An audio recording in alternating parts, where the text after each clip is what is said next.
Hello everyone, welcome you all in another interesting crafting video. So let's see what interesting I'm going to create in today's video. For this you need a paper cup, straws and paper. So here I'm going to make a bunny toy and this is ready.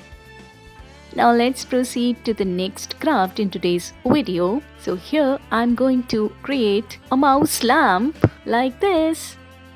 Now let's proceed to the next craft in today's video. For this, cut the paper in this way and now cut the paper in oval shape and this chicken is ready.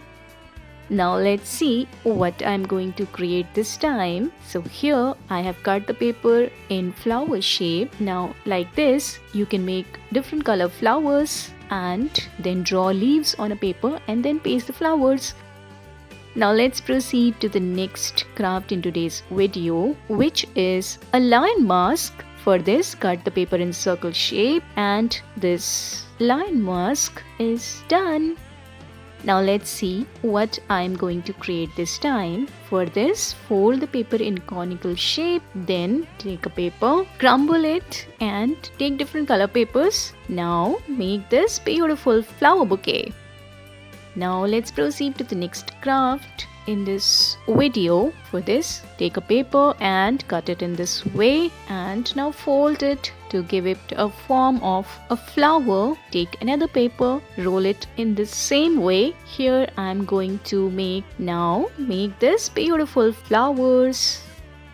Now let's proceed to the next craft. For this you need a paper and clay dough. With the clay dough you can make flowers and then draw the leaves and then take a paper and fold it like this and this flower bouquet is ready. Now take a tissue paper, draw these lines on the paper using yellow and orange color. Now take a stick and fold the tissue paper inside that stick and see the magic.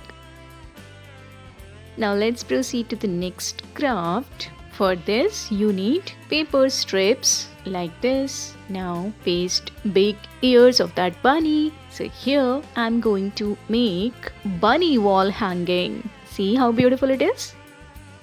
Now let's proceed to the next craft in today's video. For this, take different color papers and fold it in cone shape. Paste one over the other. See, beautiful flower is ready. Now I'm going to paste leaves of this flower and this flower pot is ready. Now let's see what I'm going to create this time. I have taken a paper and cut into circle shape and then I pasted polythene like this. Now this octopus family is ready to float in water.